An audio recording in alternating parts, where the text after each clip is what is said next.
who has access to what? If you are looking for identity and access management talk, you have come to the right place. This is the Identity at the Center podcast.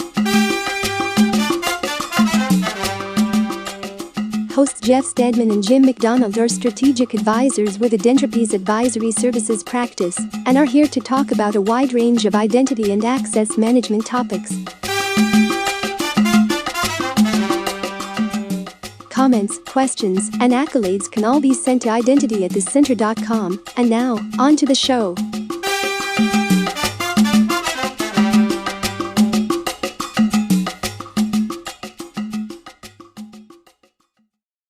All right. Well, welcome to episode 6, Black Hat Edition.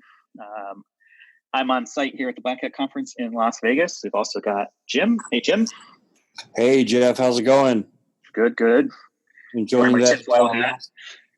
Say again? Wearing my tinfoil hat. Have all my electronics properly wrapped to make sure there's no breaches. Paranoia radar on full. Oh yeah, definitely. And they put signs all over Black Hat that's like basically saying, "Hey, you know what? This is meant to be a conference for everybody. Please don't hack other people." And I'm sure there are people who are already doing it. Black Hat has turned more into like a corporate event. And then you have DEF CON, which is essentially the next couple of days after this. That is, kind of more of the deeper dive technical type things. But the hardcore hackers, like we talked about last week. Yeah, exactly. So we have a little bit of a Black Hat edition that we're going to talk about today. Some of the things that I thought were pretty interesting that I saw here at the conference. A couple of maybe not necessarily specific to identity and access management, although we might try to loosely tie it, but that I thought were interesting just from a general security perspective. The first thing I guess I'll talk about here is we had a keynote speaker from Square that was really good. And, one of the things that he pointed out was that cybersecurity already has plenty of attention and it's no longer an afterthought. And, I think to some degree that's true. There may be some components of cybersecurity that are not as much, less afterthought status than others, just based on, some of the clients that Jim, you and I have worked with. There's always something that needs to be improved. But I think, and let me know if you agree with this, is that cybersecurity as a whole, people kind of get it now, or at least they're starting to get it and understand the need for it. Would that be fair to say? I think it's a continuum. I think, financial organizations and I'd say most corporations get it to some degree, but we've run into clients where they say we make, and I'll just say widgets, because if I get into specific products, you might know who I'm talking about. But they say we make widgets, we don't do security, or we don't make computers, or we're not a bank. And I don't think they get it, because if they're a brand, if they're out in the open, they are targets. They have data. If somehow they can be exploited for money, which almost every organization can, especially when you think about some of the ways that organizations get hacked and held for ransom these days, they're all targets. Mm-hmm. Yeah, I think that's why I think some companies are a lot better or pay more focus on specific areas. Network security versus maybe identity, right? Those sorts of things. Or physical security versus logical security. That's kind of what I was thinking from some folks are getting it, but at a highest level, that's why I think just, cybersecurity. And I kind of agree with that statement, is that there's definitely gaps that are still out there and that need to be worked on. I think there's also, there's companies, I'd say overall companies are getting it more and more, but companies are made up of people. Some people get it. Some people still don't get it. And I think in industries where they've been the center of attack after attack, almost everyone there gets it.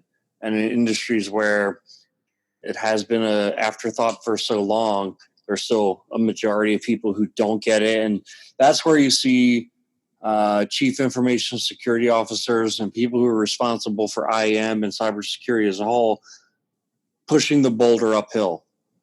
Mm-hmm. But, I guess we want to focus on today cybersecurity and doing things the right way.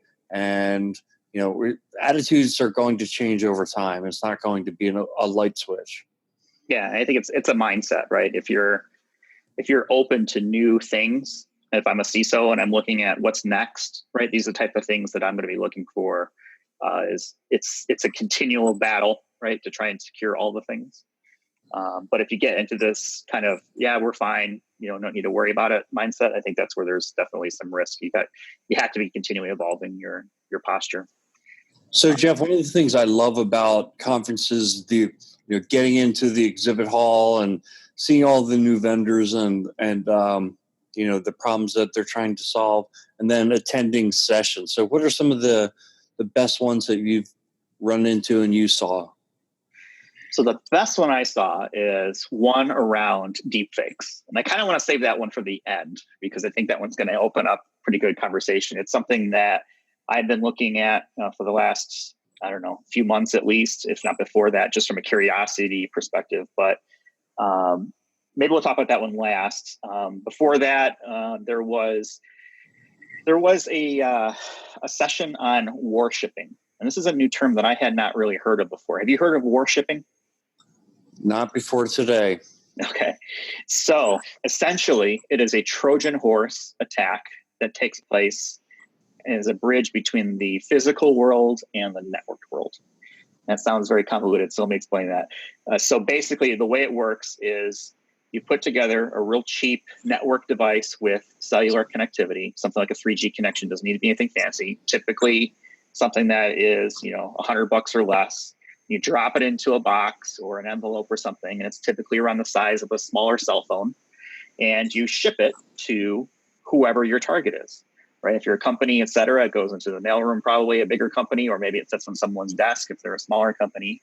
And this little device is basically looking for wireless networks to connect to. And then because it has a 3G connection or some sort of cellular connection, whoever is operating the device can sniff those packets and attempt to run exploits or cracks against the wireless network from a remote position. So they don't actually have to be sitting in your parking lot anymore, doing that. They can basically ship you a thing. And this was presented, I believe it was by IBM X-Force, I think it was, X-Force Red, that kind of proved this out. But basically, it's a Trojan horse in the fact that, hey, this thing that looks benign, it's a package. How many times are packages really closely inspected in a company? And sits on someone's desk just looking for, Wi-Fi networks to connect to. And once you're able to exploit the network, you're inside the firewall typically. You're inside the physical perimeter, and you can start, looking for data, et cetera, which I thought was, it's a cheap way to get access. Yeah. Do it anywhere in the world. Pretty amazing. And the other thing is that there are so many network connected devices these days, things like network printers that put off their own wireless network, and they can serve as, if they are hacked, they're not designed to do it, but if they're hacked, they could end up as a bridge into the network. And sorry, go ahead. No, all a hacker would need is, a bridge long enough to go ahead and create some accounts or to run a few scripts and find some exploits and get some software installed and living on the network.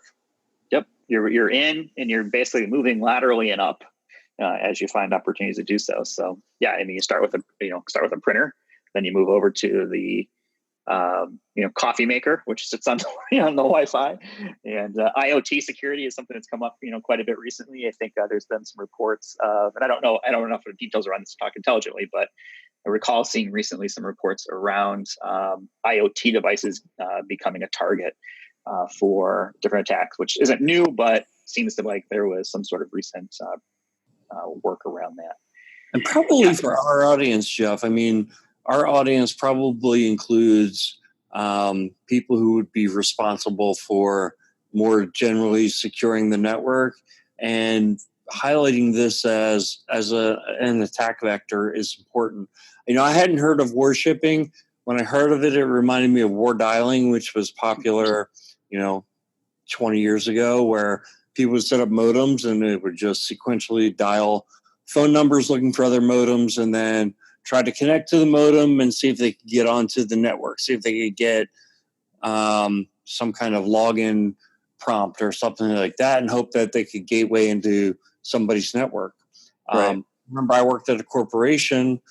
I'm a little ashamed to admit this, but at the time, our administrative group had a couple of modems in our small data center that connected back that we could use to connect to the network in case everything was down. If the routers went down, we could go ahead and do work at night. Now, that's not the case these days. I mean, any good network team is going to go ahead and shut those suckers down. But I saw a presentation. I wish I could attribute it to whoever came up with this, but they were saying what they do is they were kind of ethical hackers. So probably a lot of people that are at the Black Hat conference, but these are more white hat type people, and they would go Black Hat.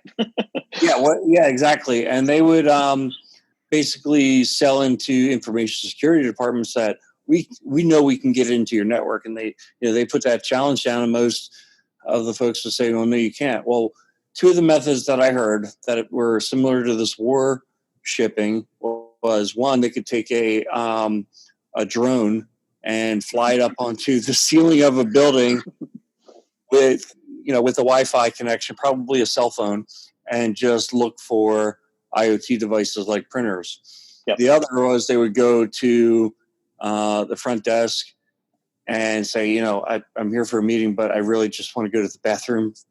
And most people are going to say, go ahead, go to the bathroom. Well, now you're in the building, you're behind the security desk. Mm-hmm. And so, look, I'm not saying that's going to work at every place, but I bet you most places the drone idea could work if you executed the attack properly. Yeah, they basically use a Wi-Fi pineapple to act as a fake AP access point for the network and try to get people to connect to it. It's kind of like a man-in-the-middle attack. One of my friends, Mark, I believe he has some experience with this, and I'd love to have him on at some point as a guest to talk about that, because I'm pretty sure that he did that for one of the companies that I worked at in the past to show some of the exploits that were available. So hopefully I'm not out of turn there, but Mark, if you're listening, we definitely want to have you on. Let's talk about that. Well, Mark, join the podcast. That's an invitation. Exactly. So that was Warshipping. And this other topic that I would bring up here wasn't necessarily at Black Hat, but something I saw actually on my way out to Black Hat. And that's around common access cards, or CAC cards, that the U.S. military uses. They're looking at replacing that with a wearable identity token in the future. So the way this would work is you would have this sort of wearable that someone in the military would wear, that would, in conjunction with a PIN that the person would type in, would give them access to whatever device that they're looking at in the field, or potentially in the office, those sorts of things. So I thought it was interesting, just from a modernization approach. CAC cards have been around since 2001, so probably due for an upgrade at this point. 20 years later, roughly, by the time I'm sure the identity tokens get out there. But can you imagine soldiers now wearing part of their multi-factor outfit, walking up to a terminal or a laptop or something, potentially even the field, they'll have that, they'll type in a PIN, and then I'll give them access to what they're doing. Certainly interesting, probably solve some of the physical things that could go wrong with a card reader in the field if it gets damaged, et cetera. I mean, the same thing could probably happen with a wearable, but introduces maybe new ways that there could be potential attacks on a wearable in the field. Right. A wearable, yes, definitely attacks. The thing that was coming to my mind also was, what about the use of biometrics? I mean, it would seem to me that facial recognition or a fingerprint would be another way to go about this. Obviously, you need to be able to connect back to some kind of service that might be more difficult or more unrealistic in kind of the war environment. Yeah, I can imagine things like, fingerprints might not be the best way if there's, the field and things that might be happening there. So I don't know if that's the right answer or not. I mean, there's probably a combination of things that could be done, but, the first thing I think of is when you're wearing a wearable is I think of my Apple Watch and my MacBook, right? I can walk up to the device and it authenticates me because it sees my Apple Watch as an approved device. and it unlocks my PC. I think the same kind of concept plus a pin is what they're looking at on the military side. But in my mind, it also opens up that opportunity for some sort of denial of service attack, which you and I were talking about before we hopped on this call here. Right. Could be something to think about too. Yeah, denial of service. But I guess the idea with a wearable is that it would be multifunction, right? So it wouldn't just be something as a form of authentication, but because otherwise, what's the great improvement over the CAC card, right? If it's just a way to prove that, hey, I have something. So if you think about multi-factor authentication, it's something I know, something I have, or something I am. So if it's something I have, I would think a wearable or a CAC card, either one would be that kind of form of identification. If it's a wearable, if it's like a Fitbit or an Apple Watch or something, there's more that you can get from that device than just the identity verification. Right. Yeah, I think it's probably just the use case around how do you make it easier. I think the intention is they go for like a proximity-based authentication in addition to something that you have to take out, slide into a device, hope that physical connection isn't filled with, dirt, grime, whatever might be out there. Right. And try to remove points of failure from a physical component. And really, if you think about it, it's very much like phones these days no longer having physical buttons on them or trying to remove as many physical buttons on them. So, iPhones no longer have a home button. They say it's, part of it is to improve the screen size, but it's also one part that would typically fail on a device because it's getting used over and over again. So if you can remove switches and physical components, you reduce, error rates or failure rates, I should say. It's true. How many times have you and I talked about the iPhone 10 though, and not having a home button? I refuse to upgrade to the new phone because I don't want to give up the home button. Even though I will say that the thumbprint scan is kind of hit or miss. If your thumb is even slightly wet, it usually won't pick it up. But I do like the ability to push that button. Mm-hmm. I am torn on it. I think the technology works fine. I have, the iPhone and it has the Face ID and it works okay. I typically don't have any problems with it.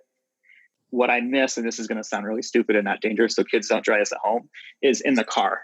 To unlock your phone, you have to look at it. Whereas if you have the fingerprint, right, you can just touch it and it's unlocked. So I find that really irritating at first. I've gotten used to it at this point, and technically it is illegal in some states, mine included, to even have a phone in your hand now at this point while you're driving. That's right. Usability factor for me, I still prefer the touch, the fingerprint approach versus the looking at it approach. And I'm sure we'll see that come back. Samsung has already introduced ultrasonic, thumbprint readers that are underneath the screens. They don't work as quickly as, a physical component that is on top of the screen. And now we're really starting to get away from IAM. But I'm definitely a mobile device nerd. But I think you'll see the comeback of under-screen thumbprint or fingerprint readers continue to get better. And that'll be sort of the next thing that's coming out in the next few years. Yeah. So Deepfakes. You have us on the edge of our seats, Jeff. I'm sure you're sitting there and you're like, oh my gosh, what is a deepfake? What is a deepfake? So a deepfake has a variety of different things, but it boils down to some level of impersonation around faking video or faking audio to make it look like someone is saying something that they did not actually say. It's been around for a couple of years, and it's something that has grown up quite a bit just in these last roughly 3 years or so since it was first kind of brought out. And some of the more famous ones that you might have seen out there, or maybe not seen or known about, is, there was one with President Obama saying something, and then someone basically synthesized audio over that to make it look like he was saying something else, saying, mouth gestures, etc. But the audio had been tailored for him to say something he didn't completely say. And this has come up quite a bit. And I think is something that we really need to be on guard for in the future is how do you validate that what you're looking at is in fact real, because the deepfakes, as they're called, have gotten so much better than they have in the past, because there have been tools that have been developed, specifically for this, that have been leveraged to make it appear as if people are saying things that they haven't really. So it's definitely scary to think about how it could be used to, influence public sentiment.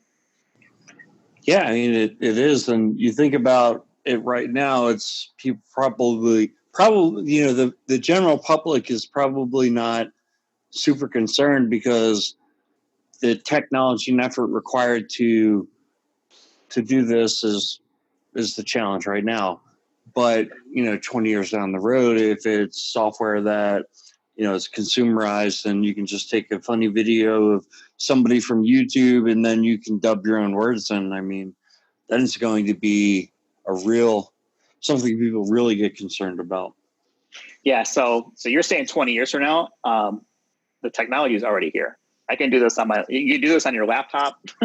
The tools that have been recently written around making this easier exist today and can be done in a relatively quick time frame. The way that it typically works is all you need is source video. So you're going to basically think about it from this kind of logical step. You've got video A, which is the target of the person that you want to impersonate. And then you've got video B, which is video of what you want that person to say. It could be you, it could be me, and video A could be Fletcher, let's say, for example, right? We want to make Fletcher say something else. All we do is we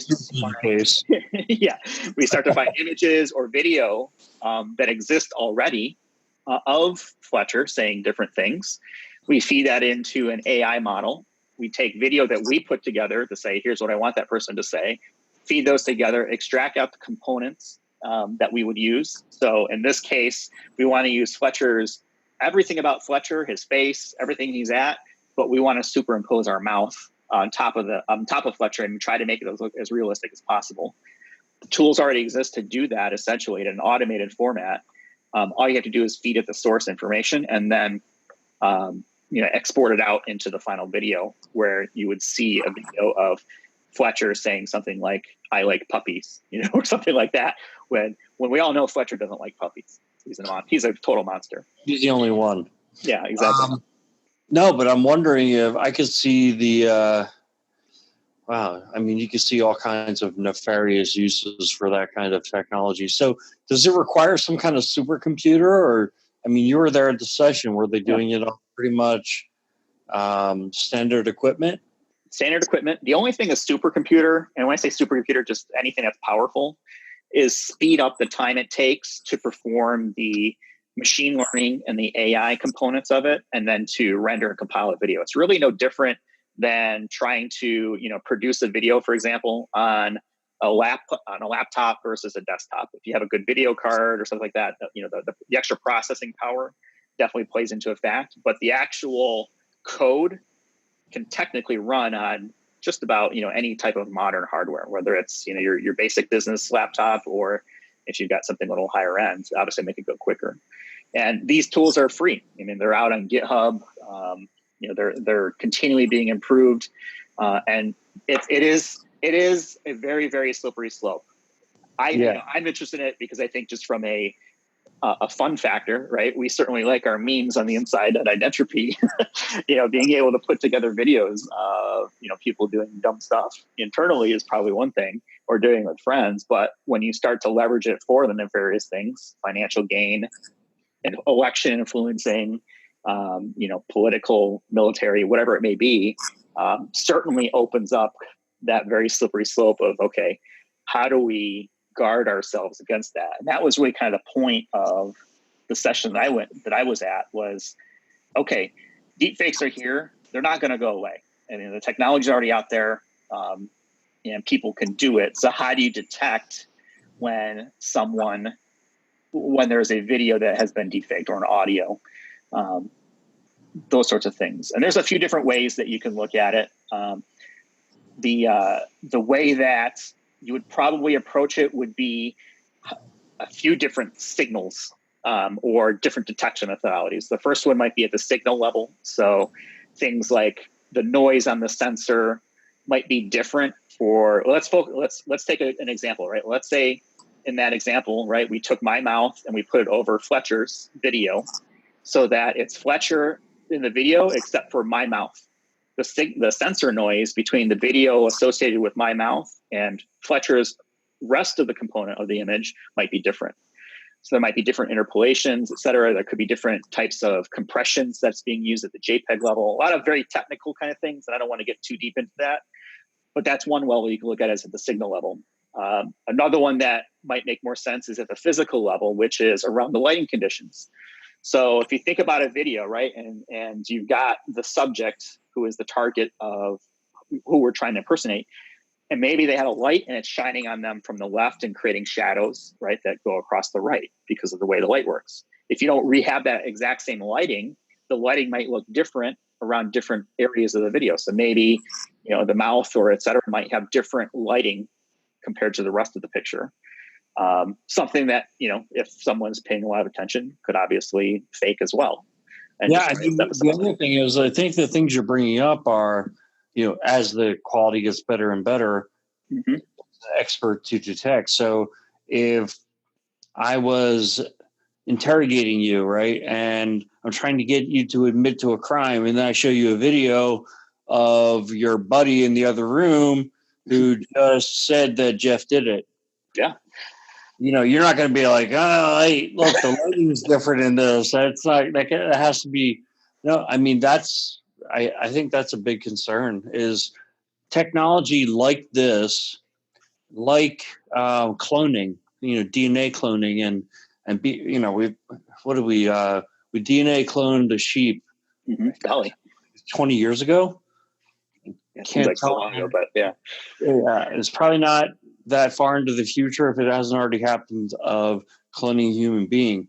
So the technology is moving so fast, and society's going to have to deal with these types of technological advances. And are we ready for it or not? Right. That's the question. Well, I think that's the frontier that I think a lot of companies are starting to figure out is how do you detect these? I know Adobe has something that they've started to work on and maybe even released. The session that I was at was sponsored by ZeroFox. They have skin in the game around social impersonation and so forth. And they think, and I believe they're going to be releasing later this week the tool that they use to try to detect a deepfake, and it focuses on specifically the mouth region of videos to try and detect some of the things that might be indicators of a fake video versus a real video.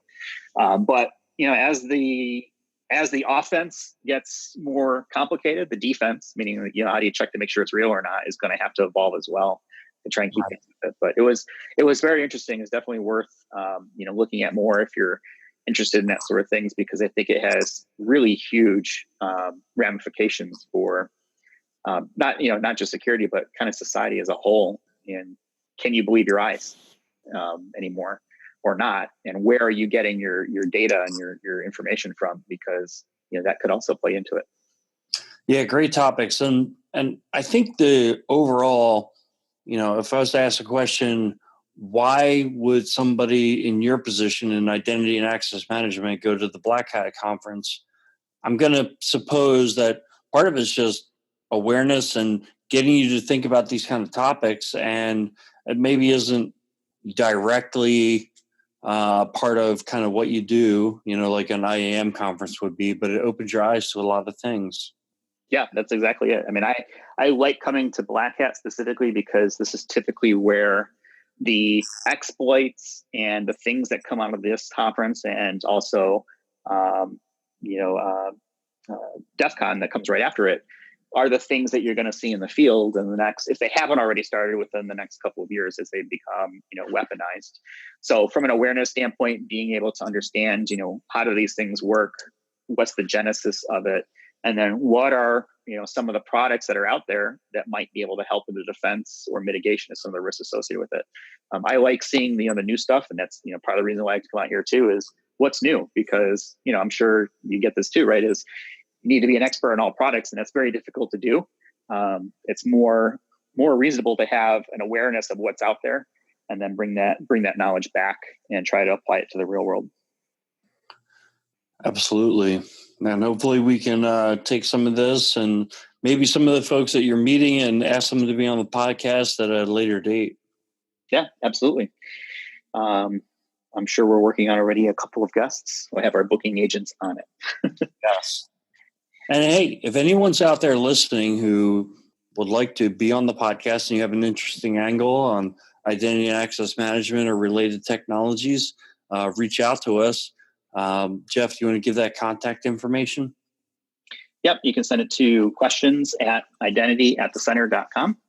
Or you can, feel free to leave a voice message. That'll be on the link in the show notes.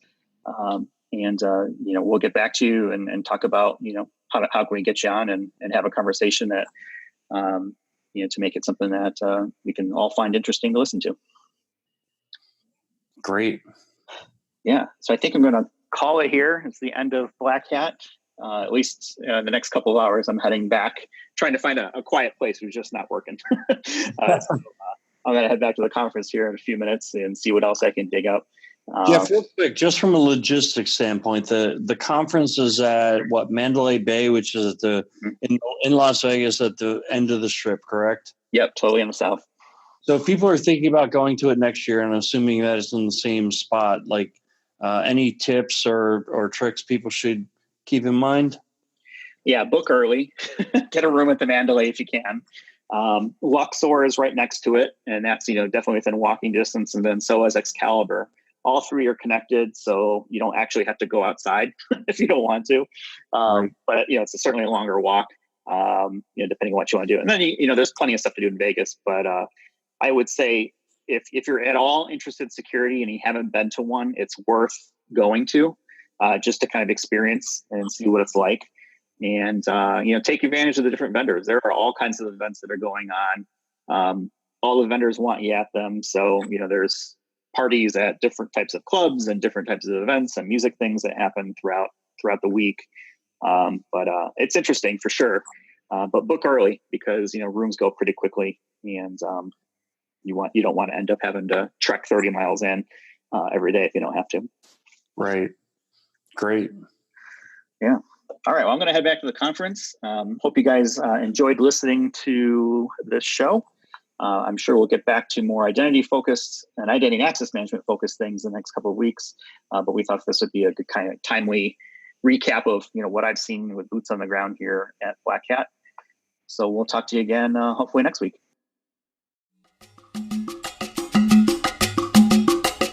You've been listening to the Identity at the Center podcast. To access all episodes, visit identityatthecenter.com.